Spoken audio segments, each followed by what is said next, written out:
할렐루야.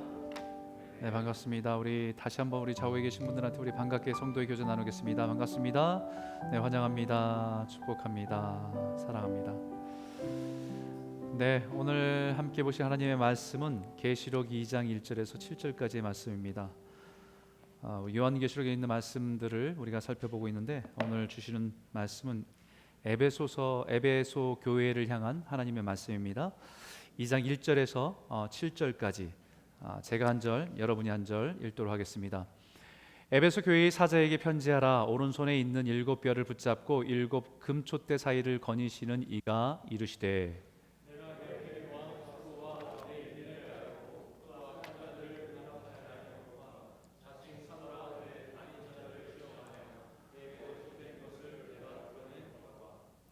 또 내가 참고 내 이름을 위하여 견디고 게으르지 아니한 것을 아노라.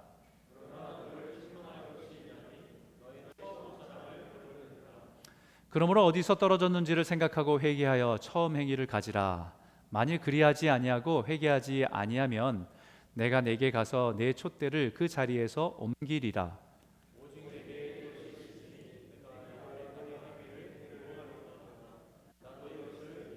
같이 읽겠습니다. 귀 있는 자는 성령이 교회들에게 하시는 말씀을 들을지어다. 이기는 그에게는 내가 하나님의 낙원에 있는 생명나무의 열매를 주어 먹게 하리라. 아멘. 요한계시록의 2장에 들어가게 되면 이제 7교회에 대한 말씀들을 나누게 됩니다. 근데 사실 신약 성경에 보게 되면 7교회, 여기 요한계시록 나온 7교회 말고도 참 많은 교회들이 있습니다. 우리가 잘 알다시피 교회의 처음 시작은 예루살렘 교회에서부터 시작됩니다. 예루살렘 교회에 성령이 충만함으로 그 많은 사람이 각지에 모여든 사람들이 자기의 언어로 하나님의 일들을, 하나님의 나라의 복음을 말하기 시작하는 놀라운 일들이 일어나게 되죠. 그래서 예루살렘에 있는 교회의 공동체가 참 아름답게 변화되는 모습들을 우리는 사도행전 2장의 모습에서 보게 됩니다. 그 모습을 보면서 교회는 저래야 되는데 라는 그런 우리의 바램들을 보게 되는 그런 교회의 모습들을 갖게 되죠. 너무 아름다운 모습이었어요. 그런데 그 교회의 모습이 그렇게 아름다웠지만 지역에 있는 유대인들의 박해 때문에 결국은 모여든 사람들이 다 흩어질 수밖에 없는 그런 상황에 처하게 됩니다. 그 흩어진 사람들이 떠나가면서 어느 한 곳에서 다시 그 고난 속에서 모여서 예배하기 시작한 곳이 안디옥 교회입니다. 안디옥 교회. 그때 이 안디옥 교회에 있던 사람들을 세상 사람들이 바라보면서 말하기를 저 사람들은 그리스도인이야 라고 말했어요. 그리스도를 따라가는 사람들이라는 이름이 처음 붙기 시작한, 크리스찬이라는 이름이 처음 붙기 시작한 것이 안디옥 교회입니다. 그 교회에서 중요한 결정을 하게 되죠. 교회의 제일 중요한 지도자였던 사도 바울과 바나바를 선교사로 파송하기로 결정하는 겁니다. 이거는 자신들의 의지가 아니라 성령께서 주시는 마음 때문에 결정하고 보내기로 결정한 거예요. 그러고 나서 이 사도 바울과 바나바가 주변에 있는 그 아시아 지역을 다니면서 교회를 세워요. 가정에서 모여서 예배를 드리고 그 속에서 그 사람들이 신실하게 예수님 복음으로 교회들이 곳곳에 세워집니다. 지금 같은 이런 건물을 가지고 있는 교회는 아니지만 가정에서 예수의 복음 때문에 모여든 공동체가 교회이기 때문에 곳곳에 교회들이 참 많았습니다. 그러고 나서 이제 더 나아가서는 그리스 지역에, 마케도니아 지역으로 더 나아가 교회들을 또 세우게 되죠. 빌립보 교회, 고린도 교회, 거기에 데살로니가 교회, 많은 교회들을 세우게 돼요. 그런데 요한계시록에 세워진 교회들은 우리가 어떻게 보면 좀 생소한 교회들일 수 있습니다. 에베소 교회는 많이 들었지만 여기에 에베소, 서머나, 버가모, 두아디라, 사데, 빌라델비아, 라오디게아 이 교회들을 말할 때 우리들에겐 처음 듣는 교회일 수 있습니다. 그런데 마치 교회가 7교회만 있는 것처럼 표현되는데, 이 7교회라고 표현되는 이 7교회가 상징하는 것은 당시에 있는 모든 교회의 영적인 상태를 대표하는 것입니다. 그러니까 지금 예를 들면 빌립보 교회가 지금 존재할 때 지금 여기에 에베소 교회 같기도 할 거고, 아니면 서머나 교회 같기도 하고, 이 7교회 중에 어떤 한 부분이 그 교회의 영적인 상태에 그대로 똑같다는 것을 말합니다. 이 7교회라고 하는 이 교회, 요한계시록의 7은 완전수라고 표현되기 때문에 이 7교회의 영적인 상태는 모든 세대에 있는 교회들의 영적인 상태를 대변하는 교회들이에요. 우리가 일곱 교회들의 하나님 말씀을 들으면서 한 가지 조심해야 될 게 하나 있습니다. 그것은 뭐냐면 이 교회에 대한 메시지를 들을 때 이것은 어느 2000년 전에 있었던 교회의 이야기라고 생각하는 착각이에요. 교회는 우리입니다. 우리가 교회예요. 그렇다고 한다면 지금 일곱 교회에 주시는 말씀은 오늘 나에게 주시는 말씀이라는 거죠. 이것을 지금 이 현장에 있는 어느 다른 교회에 대해 적용하는 말씀이 아니라 우리의 영적인 상태를 체크할 수 있는, 점검하도록 주신 말씀이라는 겁니다. 그래서 유진 피터슨 교수가 요한계시록에 대한 그 책을 썼는데 전체에 대한 책이 아니라 이 일곱 교회에 대한 책을 썼습니다. 근데 거기에 이 일곱 교회에 대한 말씀을 시작하기 전에 뭐라고 전제하냐면 이 요한계시록에 있는 일곱 교회에 대한 말씀은 주님이 다시 오심을 준비하는 성도로서 우리의 신앙을 스스로 점검하라고 주신 말씀이다라고 전제해서 시작합니다. 계속해서 이제 살펴보겠지만 에베소 교회를 말씀을 통해서 우리의 사랑을, 내 사랑을, 내가 갖고 있는 사랑을 점검하라고, 서머나 교회를 통해서 내가 지금 고난을 어떻게 받아들이고 우리가 섬기고 있는지 점검하라고 주신 말씀이에요. 오늘부터 나누게 될 일곱 교회의 모습을 통해서 우리의 개인적인 영적인 삶을 돌아보고 하나님 앞에 회개함으로 이 시대의 순전한 신부로서의 교회와 성도들로 회복하며 나아가기를 소원합니다.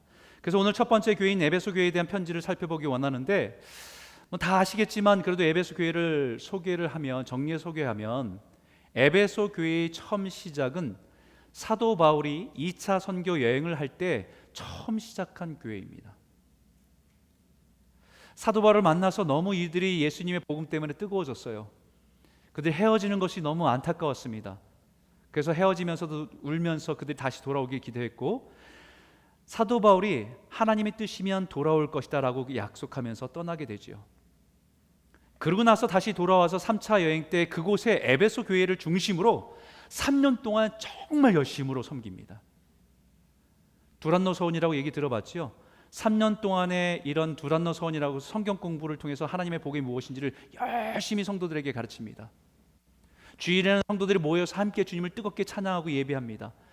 정말 헌신을 다해서 교회를 세웠어요. 그래서 이 교회 안에는 영적인 부흥의 역사들이 굉장히 컸던 교회가 에베소 교회라는 것입니다.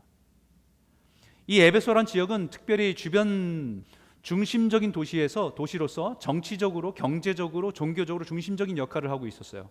그래서 이 에베소 교회, 에베소 지역에 사는 사람들은 스스로가 우리가 아시아의 수도다라고 자부하고 살아갑니다. 어떤 분들은 캐나다에 살면서 캐나다의 수도가 밴쿠버인 줄 알고 사는 사람도 있어요. 그죠? 오타와인지도 모르고 밴쿠버라고 생각하고 살아갑니다. 그만큼 거기에 대해서 자신감을, 자부심을 가지고 살아가는 사람들이 있다는 거지요. 상업 중심적인 도시였습니다. 그래서 이 도시에서 살아간 사람들이 많은 제자들을 배출하게 돼요.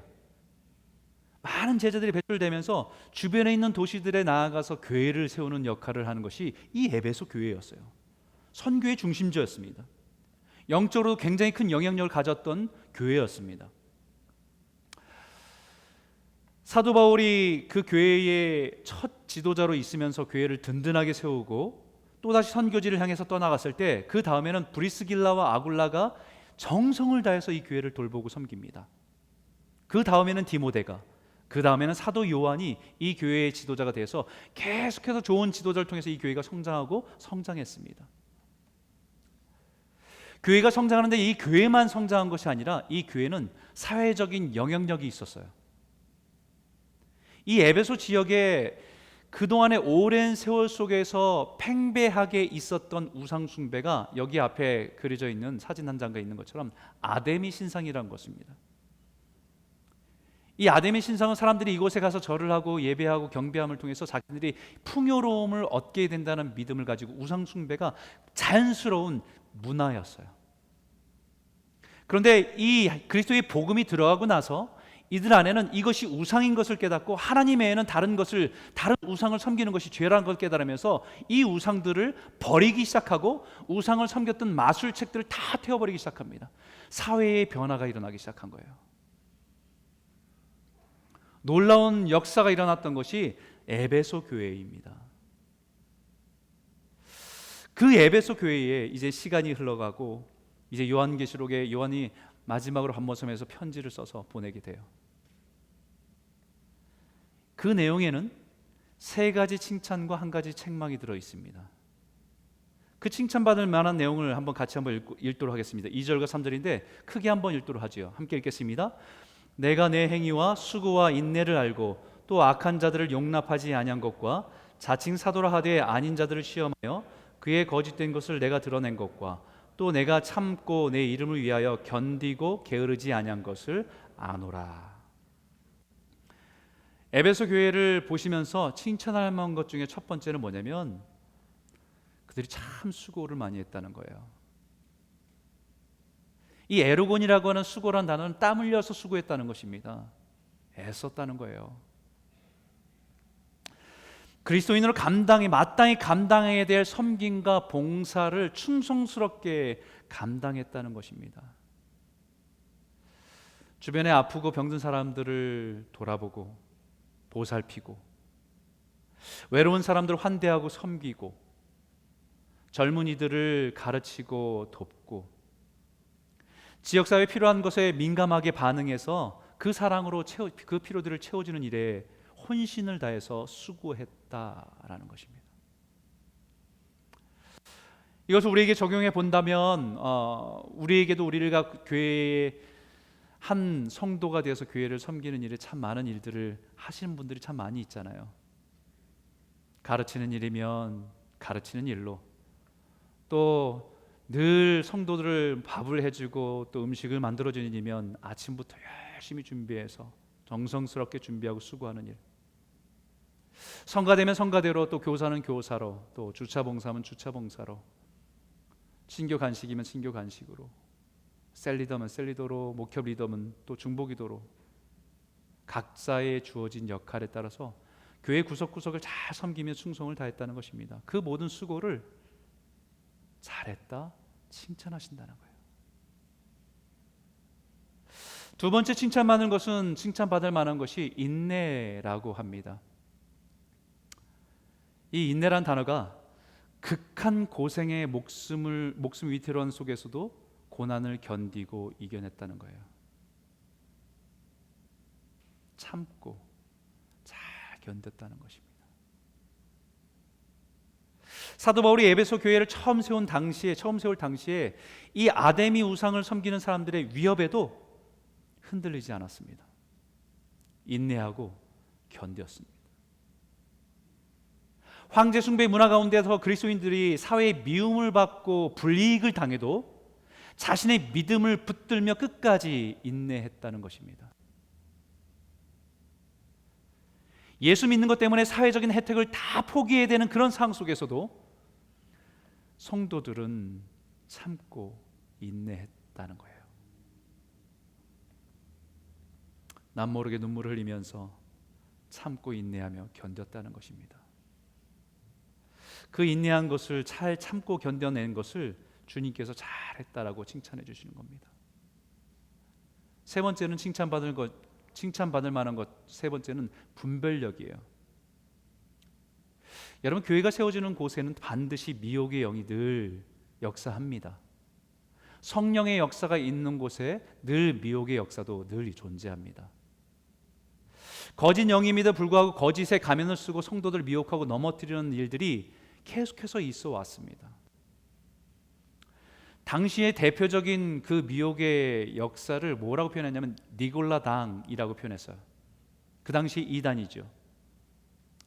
이것에 대해서는 대부분 성경의 학자들이 이 말씀을 인용해서 말합니다. 사도행전 6장 5절에 이렇게 말하는데, 온 무리가 이 말을 기뻐하여 믿음과 성령이 충만한 사람 스데반과 빌립과 브로고로와 니가노르와 디몬과 바메나와 유대계에 입교한 안디옥 사람 니골라를 택하여 라고 얘기했어요.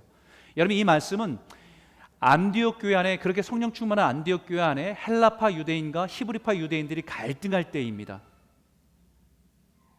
성령 충만한 교회에서도 갈등이 일어난 거예요. 그 갈등을 해결하기 위해서 성도들이 금식하며 기도하면서 결국은 하나님의 마음을 가지고 해결하려는 해결책이 성령 충만한 7집사를 세워서 그런 교회 안에 이루어지는 일들을 하자라고 해서 7분을 찾습니다. 거기에 우리가 잘 아는 스테반 집사님도 여기 있죠.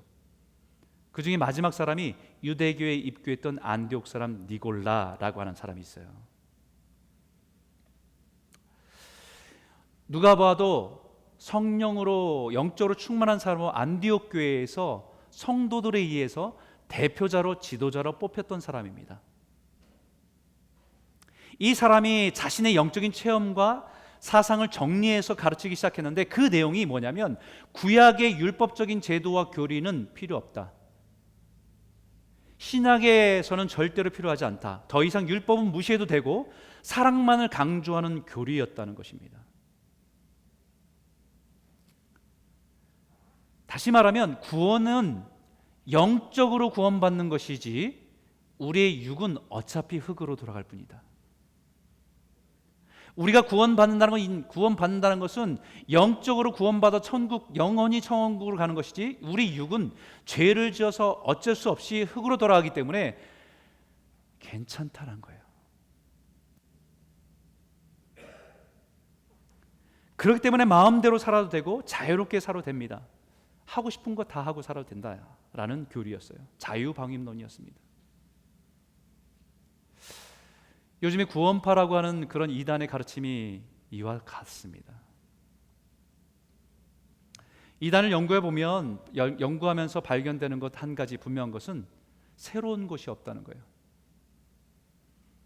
이미 기독교 역사 속에서 깊은 뿌리를 가지고 있습니다. 늘 기독교 역사의 흐름 속에서 늘 교회에 시험이 되고 성도들을 미혹하는 일에 존재했던 것들이 오늘날 우리에게까지 계속해서 연결되어 오는 겁니다. 신천지요? 다른 거 없어요. 통일교하고 똑같습니다. 통일교요? 다른 거 없습니다. 그 전에 이단과 다 연결되어 있습니다.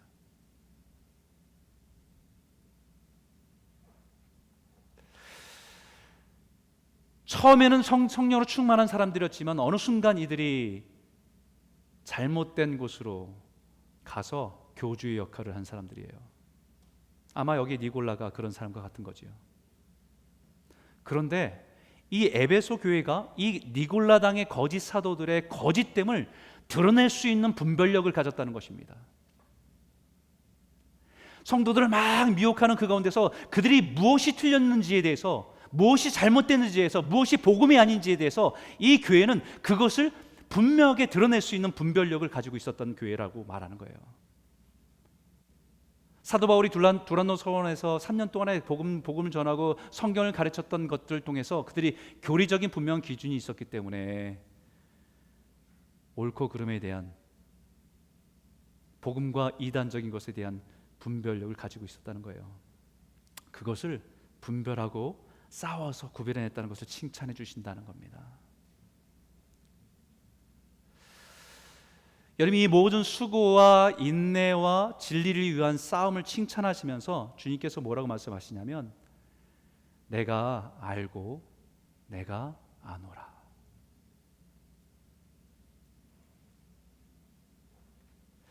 힘쓰고 애쓴 수고와 극심한 고난과 역경을 인내하고 참고 인내한 것과 진리를 타협하지 않고 분별하며 진리를 지켜온 모든 일을 주님께서는 그래, 내가 다 안다. 힘들었지.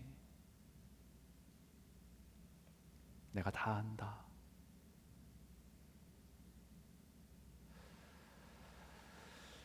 우리 여러 가지 일을 할 때 제일 힘들 때는 아무도 몰라주는 것 같을 때입니다. 마치 무의미한 일을 계속해서 반복하고 있다고 느낄 때 참 많이 지치죠. 근데 나의 수고와 눈물을 안다라고 위로한 사람이 있다면 그러니 큰 위로가 됩니다. 근데 우리 주님이 그런 수고와 인내와 진리를 위한 싸움 때문에 지쳐있는 우리를 향해서 내가 안다. 내가 너희를 수고를 한다. 내가 너희의 인내를 안다. 네가 나를 위해서 한 모든 것을 안다. 이 말은 어떤 것으로도 바꿀 수 없는 진정한 위로와 격려가 될 것입니다. 오늘 우리 교회에서 여러 분야에서 애쓰고 수고한 분들이 참 많이 있습니다. 또 어떤 분들은 그 수고와 오랜 시간 속에 그런 수고와 인내 속에서 지쳐있는 분들도 있어요. 오늘 그런 분들에게 오늘 이 말씀을 통해서 주님이 내가 너의 수고를 안다, 내가 너의 인내를 안다, 너의 모든 것을 다 안다라고 말씀하시는 주님의 위로가 우리의 심령 안에 들려지는 은혜가 있기를 주의 이름으로 축원합니다. 그리고 더 나아가 우리도 예배소 교회처럼 주님께서 맡겨주신 사명을 가지고 여러 가지 사역을 감당할 때에 그래도 충성을 다하고 수고를 아끼지 않는 섬기는 성도, 이 시대에 그리스도 안에서 그리스도인으로 살아가면서 예수 그리스도의 이름으로 인해서 힘들고 어려운 시간을 지날 때 그럼에도 불구하고 소망과 믿음을 가지고 참고 인내하고 견딤을 통해서 끝까지 승리하는 성도, 영적으로 혼란 세대 속에서 이상한 것만 쫓아다니지 않고 그것을 분별하고 치우치지 않고 올바른 신앙으로 세워져가는 이 시대 주님께서 에베소 교회에 칭찬하신 그 칭찬이 저와 여러분의 삶 가운데 부어지는 은혜가 있기를 주의 이름으로 축원합니다. 그런데요, 주의할 게 하나 있어요. 에베소 교회가 주님께 책망받은 것이 있다는 것을 기억해야 됩니다. 그렇게 잘했던 교회도 책망받을 게 있더라고요. 4절인데 한번 같이 한번 읽어볼까요? 함께 읽겠습니다. 시작. 그러나 너를 책망할 것이 있나니 너의 처음 사랑을 버렸느니라. 에베소 교회를 주님이 책망할 것이 있다고 합니다. 그 책망할 내용은요, 처음 사랑을 잃어버린 것입니다. 쉽게 말하면 예수님의 은혜 때문에 무슨 일이든 열심을 내서 수고해서 여러 가지로 섬기는 자리에 있었는데 어느 날 보니까 남들이 자신을 바라보는 눈을 의식하며 책임감으로 일하고 있는 자신의 모습을 보는 거예요.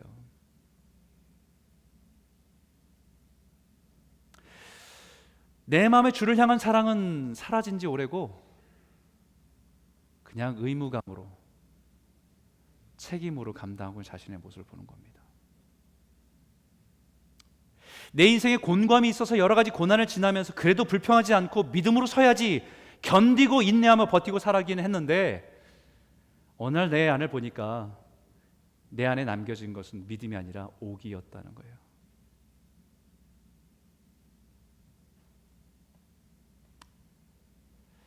그 여러 가지 신앙의 태도, 내가 볼 때는 저렇게 신앙을 생활해서는 안 되는데 너무 자기 마음대로 믿는 것을 보면서 그러면 안 된다라고, 그것은 잘못된 것이라고 내가 무엇인가 믿음을 표현했는데 그것이 다툼이 되고 갈등하다 보니까 내 마음에 어느 순간 그 사람을 미워하는 미움만 자리 잡고 있는 모습을 보는 거예요.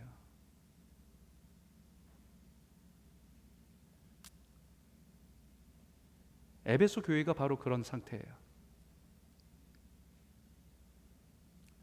더 잘 섬기려고 시작한 일인데, 믿음과 신앙을 지키기 위해서 인내한 일인데, 교회를 순결하게 올바로 지키기 위해서 싸운 것인데 교회가 사랑을 잃어버리고 냉랭해진 겁니다.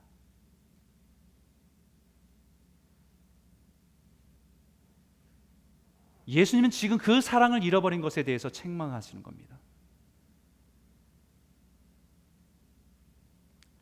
예수님께서 마지막 때의 징조를 말씀하실 때 제자들이 나와서 주님이 임하실 때 세상 끝에는 어떤 징조가 있습니까? 라는 질문을 했지요.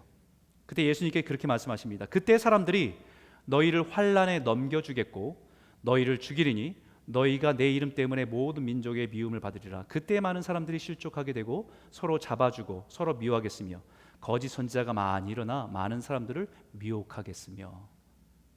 그 다음 구절입니다. 같이 읽을까요? 함께 읽겠습니다. 시작. 불법이 성함으로 많은 사람의 사랑이 식어지리라. 그러나 끝까지 견디는 자는 구원을 얻으리라. 불법과 악이 점점 더 많아지면 대부분의 사람들의 마음에 사랑이 식는다는 거예요. 한번 여러분 생각해 보십시오.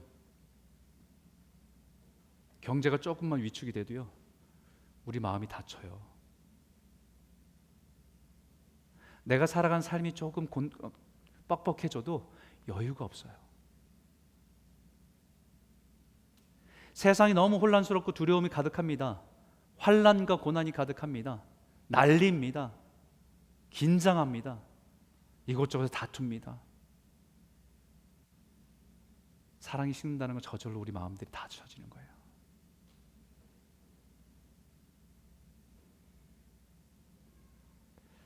경제로 조금만 어려워도 우리 마음은 닫혀져요.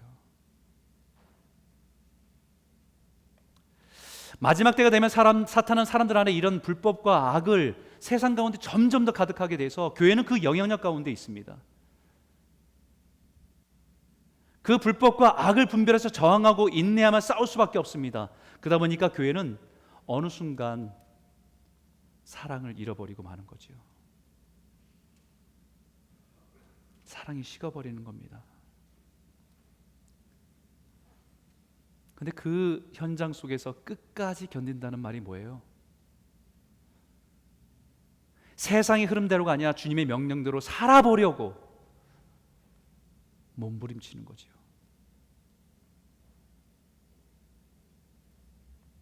세상의 가치관이 아니라 주님이 보이신 그 사랑으로 살아보려고 애써 보는 겁니다.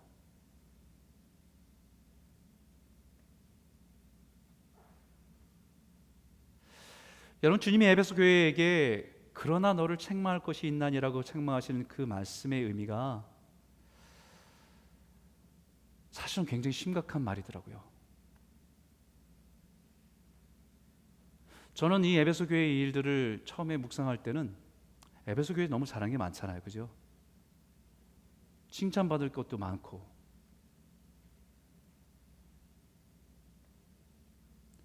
정말 열심히 수고했다, 잘 참고 인내했다, 그리고 거짓을 잘 분별하는 분별력도 있었다. 그런데 너 요거 마지막에 요거 사랑 어디 떨어졌는지 이거 한번 찾아봐야 돼. 저는 이런 내용으로 이해했거든요. 아니에요. 그러나 너를 책망할 것이 있나니 라고 책망하실 때 다 잘하고 있는데 요거 하나 좀 고쳐볼래? 라고 하는 의미가 아니에요, 여러분. I against you. 네가 이런 일을 잘했지만 그러나 이 모든 것을 반대해서라도 너에게 책망할 것이 있다라고 말씀하신 겁니다.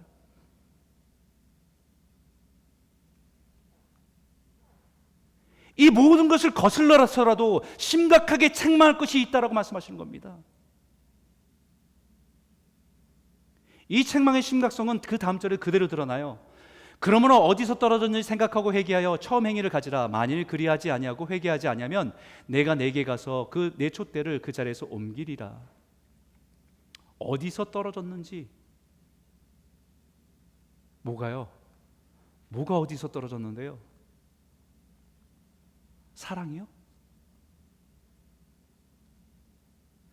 저도 이 말씀을 묵상할 때마다 이 내가 가지고 있는 수고도 있었고 헌신도 있었고 인내도 있었고 분별력도 있었고 그 중에 사랑이 있다. 이 사랑을 어디서 떨어뜨려서 이것을 찾아야 된다는 말씀을 이해했는데 그게 아니었습니다. 여러 가지 중요한 덕목 중에 사랑을 잃어버렸다, 그걸 회복해야 된다, 이런 말씀이 아닙니다. 그렇게 이해하고 늘 보면서 늘 의아했던 것은 그런 것에 비해서 주님의 책망이 너무 심각했기 때문입니다. 처음 행위를 가지라. 그 만일 그래야지 아니하고 회개치 아니하면 내가 내게 가서 내 촛대를 그 자리에서 옮기리라라고 말씀하셨어요. 내 촛대를 그 자리에서 옮기리라. 너무 심각한 책망이에요. 너 혼날 거야, 이런 정도의 책망이 아니라 아예 호적을 파버리겠다는 얘기입니다. 극단적인 책망입니다. 촛대를 옮긴다는 것은 교회의 존재 자체를 부정하겠다는 말씀입니다. 교회 존재 자체가 의미 없다는 것입니다. 에베소 교회는 잘하는 것도 많은데 처음 사랑을 잃어버렸다는 것은 촛대에 옮기시겠다고 말씀하시는 것은 너무 심하다고 생각했어요. 그런데 다시 원문과 영문들을 자세히 살펴보니까 에베소 교회에게 어디서 떨어졌는지 생각하고 회개하여 처음 행위를 가지라고 말씀하신 것은 어디서 떨어졌는지, 이 말은 사랑이라는 것이 떨어진 게 아니라요, 우리가 추락한 것을 말하는 거예요.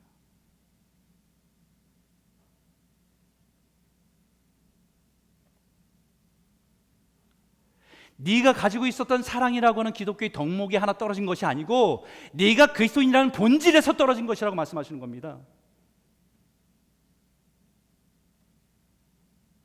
네가 하나님의 백성으로 서 있어야 할 그 자리에서 추락한 것이라고 말씀하시는 겁니다.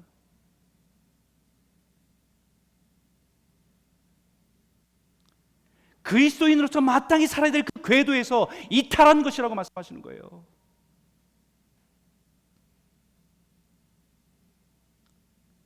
다시 말하면 처음 사랑을 잃어버린 성도는 여러 가지 봉사와 헌신을 하고 있는 것으로 스스로 착각하지 말라는 거예요.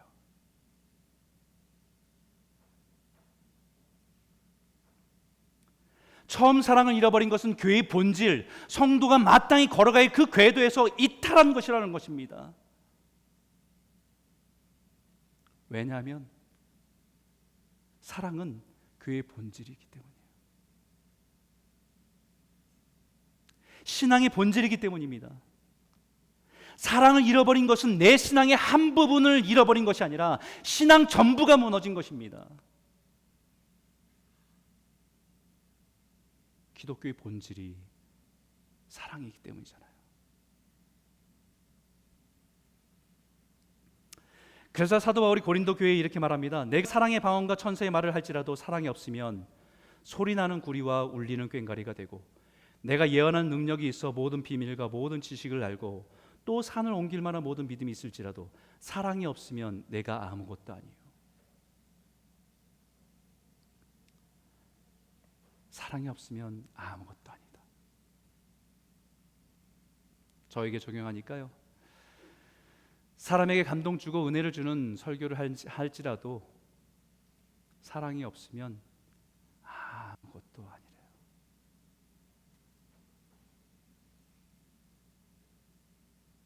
열심히 수고한다고 사람들이 칭찬해줘도 사랑이 없으면 nothing이라는 겁니다.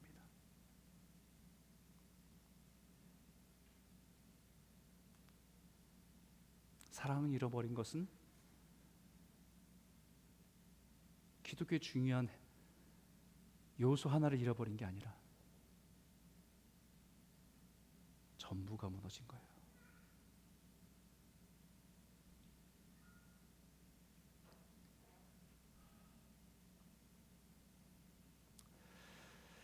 그리스도인 사랑이 잃어버린 것은 그리스도를 따라 살아가는 삶의 궤도에서 떨어진 겁니다.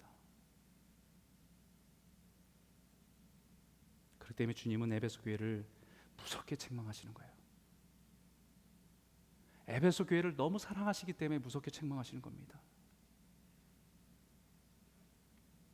그리고 다시 회복하고 돌아오기를 원하시기 때문에 책망하시는 것입니다. 그리고 회복의 길을, 우리에게 다시 회복할 수 있는 길을 구체적으로 가르쳐 주세요. 어디서 떨어졌는지를 생각하고 회개하고 처음 행위를 가지라. 생각해 보시라는 겁니다. 처음에는 내가 그렇게 시작하지 않았는데 지금 왜 이렇게 되었지? 왜 이렇게 사랑이 없는 냉랭한 사람이 되었지? 내가 원래 이런 사람은 아니었는데 왜 이렇게 회의적인 사람이 됐지? 생각해 보라는 거예요. 생각해 보면 몇 가지 분명히 각자의 이유들이 다 있을 겁니다.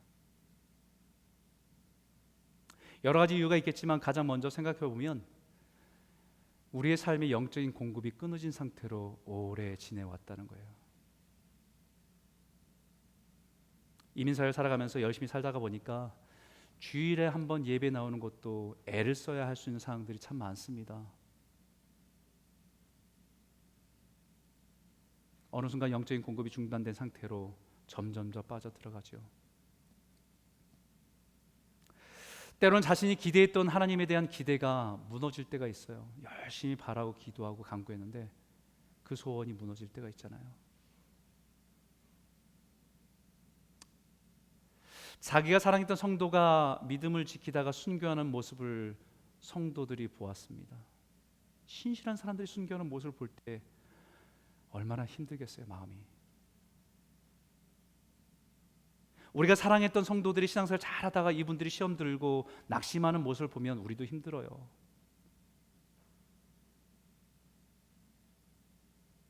때로는 우리가 머리로 도무지 이해할 수 없는 하나님의 일을 볼 때 상처가 될 수 있습니다. 핍박과 어려움 속에서 믿음을 지키고 신앙을 지키려고 손해를 감수하면서 버티는데 오히려 사업이 잘 되는 게 아니라 사업이 더 어려워질 수 있죠.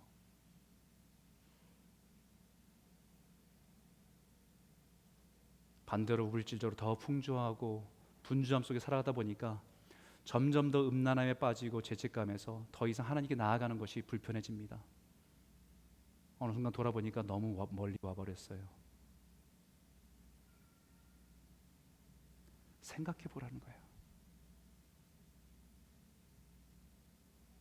자신의 삶을 돌이켜서 정직하게 생각해 보라는 것입니다.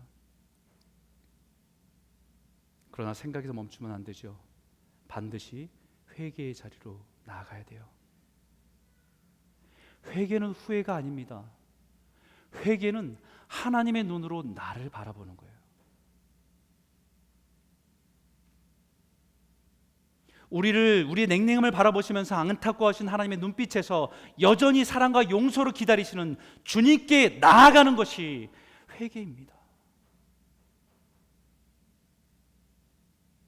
그 하나님 앞에 가슴이 저리도록 아픔으로 눈물로 나아가는 것입니다. 거기서 다시 시작할 수 있죠. 근데 여기에 다시 시작을 처음 행위로 다시 돌아가라고 하셔요. 처음 마음으로 하라고 하지 않고 처음 행위로 돌아가라고 합니다. 뜨겁게 사랑한 모든 부부들이 신혼기가 지나면 반드시 권태기가 찾아오지요. 얼마 전에 어느 젊은 가정을 저희가 주례하고 결혼했던 가정인데 저한테 그러더라고요. 결혼한 3, 4년이 지났는데 목사님 요즘에 너무 많이 싸운대요. 자연스러운 거야.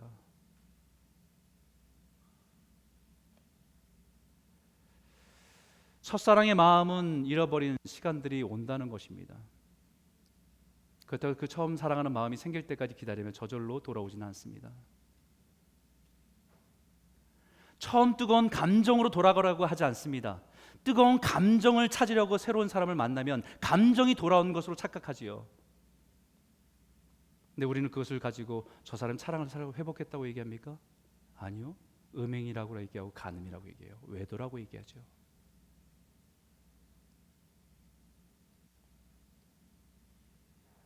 배우자를 버리고 다른 사람을 만나면 사랑의 감정이 새롭게 일어날지 모르겠습니다. 하지만 그것이 아름다운 사랑을 회복했다고 말하지 않습니다.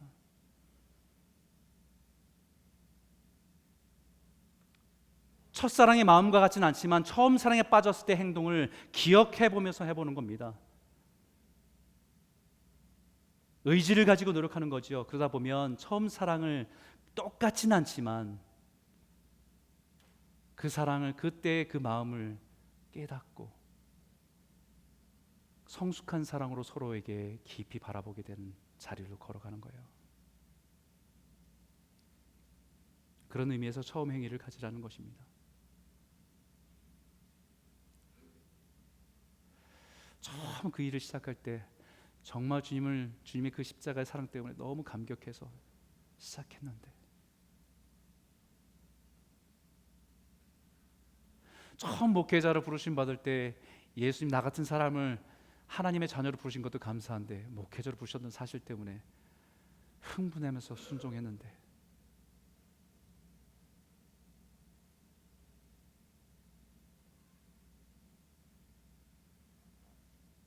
그때 우리가 발견하는 것은 요한일서에 우리가 사랑하면 그가 먼저 우리를 사랑하셨음이라 라는 말씀이에요. 다시 깨닫게 되는 것이 하나님이 우리를 먼저 사랑하셨기 때문에 예수님 우리를 죄를 위해서 십자가에 죽으셨기 때문에 그 사랑을 깨달아 느낄 때 비로소 사랑을 깨닫게 되는 겁니다. 다시 십자가의 사랑을 깨닫게 되는 겁니다. 요한일서에 그가 우리를 위하여 목숨을 버리셨으니 우리가 이로써 사랑을 알고 우리도 형제를 위해서 목숨을 버리는 것이 마땅하니라.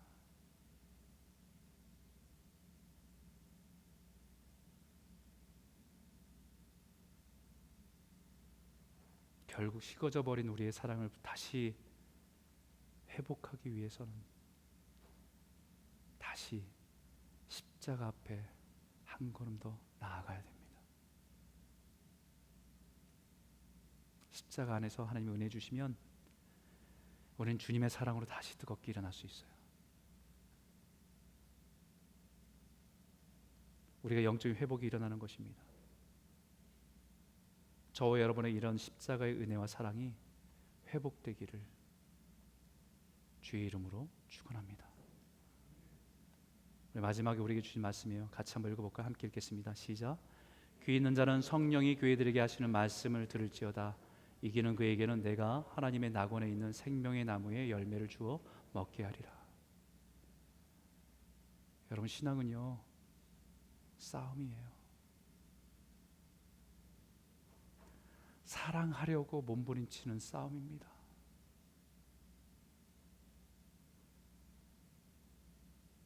믿음을 지키려고 애쓰는 싸움이에요. 끊임없이 십자가에 나아가는 싸움입니다.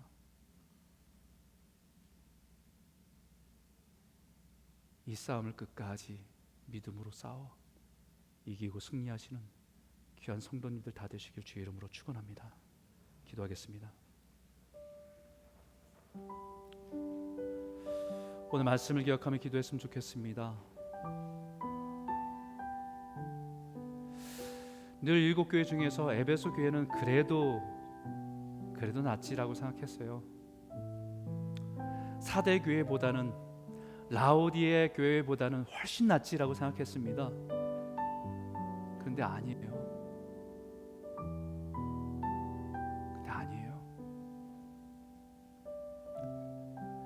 내가 교회를 위해서 열심히 헌신하고 있는 것 때문에 나는 괜찮다고 생각했거든요. 아니더라고요. 어느 순간 목회자로서 열심히 설교 준비하고 가르치는 일에 그래도 나는 이 부분에 열심히 하고 있어라고 생각하는 것이 그래도 나는 괜찮다고 생각했거든요. 아니더라고요.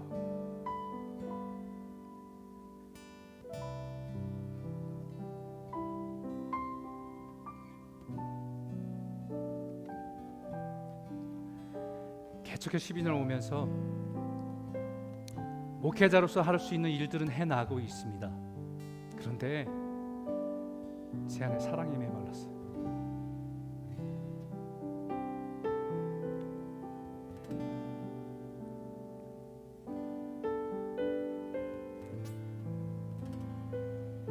다 잘하는데 사랑만이 없는 게 아니고요, 자격이 없는 거예요. 목회자로 자격이 없는 거예요. 교회로서 자격이 없는 거예요.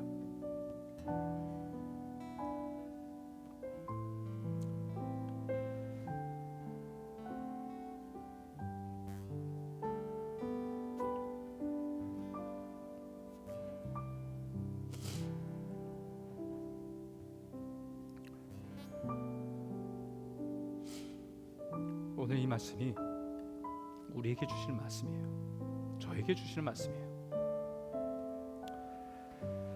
껍데기만 남은 형식적인 신앙에서 다시 처음 사랑의 신앙으로 회복할 수 있도록 도와주십시오. 사랑이 식어가는 마지막 세대에서 사랑하며 섬기며 그 일에 다시 한번 도전할 수 있는 용기를 주십시오. 순종할 수 있는 믿음을 주십시오. 다시 오실 주님을 준비하는 성도로서 지혜롭고 순결한 신부와 같은 교회와 성도 되게 도와주십시오. 오늘 이 말씀을 가지고 우리 같이 한번 기도했으면 좋겠습니다. 기도하겠습니다. 하나님 아버지, 하나님 아버지 감사합니다. 하나님 아버지, 우리가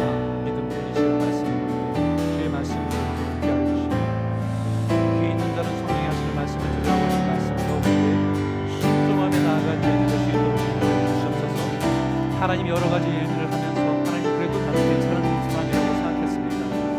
괜찮은 목회자라고 생각했습니다. 하나님 그래도 라오디아 교회보다 사대 교회보다 낫다고 생각했어요.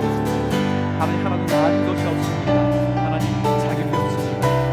하나님 우리를 불쌍히 여겨주시고 다시 한번 그 사랑으로 인도하여 주셔서 십자가의 사랑으로 일어나는 은혜를 누릴 수 있도록 인도하여 주시옵소서. 하나님 우리 교회의 성도님들 그동안에 아버지 많은 일들을 가지고 인해서 지치고 상한 마음들을 가지고 있는 어루만져 주시고 그 사랑으로 일어나게 하여 주시고 회복시켜 주셔서 주님 믿음으로 설 수 있도록 인도하여 주시옵소서. 하나님의 은혜를 삼하며 나아가는 자리에 날마다 날마다 십자가의 은혜를 우리 삶에 주옵소서. 그 사랑으로 반응하며 나아가는 자가 될 수 있도록 인도하여 주실 줄 믿습니다. 마지막 세대 가운데 주님 오심을 준비하는 순결한 신부로 준비되는 교회가 될 수 있도록 허락하여 주시옵소서.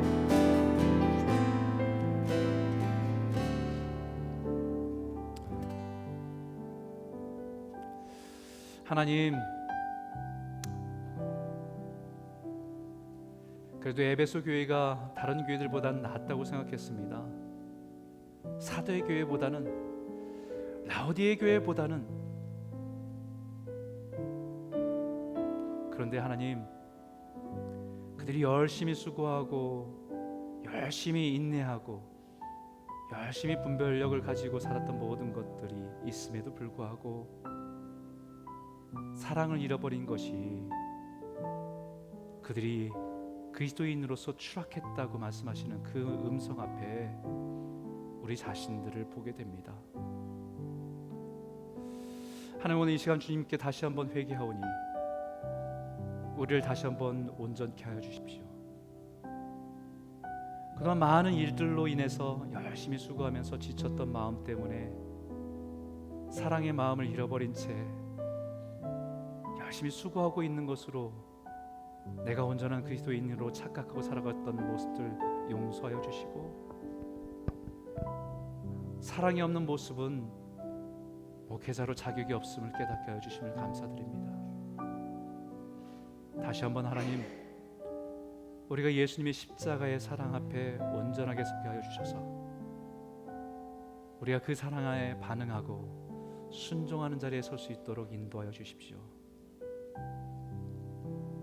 우리 마음에 상함이 있고 아픔이 있어서 사랑하는 것이 두렵고 사랑하는 것이 우리에게 커다란 짐처럼 느껴지는 우리의 현실을 불쌍히 여기셔서 우리에게 하나님의 그 풍성한 사랑을 다시 한번 깨닫고 다시 사랑할 수 있는 것으로 용기를 허락하여 주시고 상처받을 것을 두려워하지 않고 믿음으로 순종하는 저희들 될 수 있도록 인도하여 주시옵소서. 이 마지막 세대를 살아가면서 사랑이 식어가는 세대 속에 우리는 몸부림치면서 예수의 사랑을 붙들고 순종하는 자리에 설 수 있도록 우리를 인도하여 주시옵소서. 오늘 하나님 우리 성도님 가운데는 그런 마음의 상함과 아픔이 있는 성도들을 오늘 이 시간 주님의 보혈로 만져주시고 내가 안다라고 말씀하신 그 위로 앞에 그 사랑을 경험하고 일어날 수 있는 은혜를 허락하여 주시옵소서. 예수님 이름으로 감사하며 기도드렸습니다. 아멘.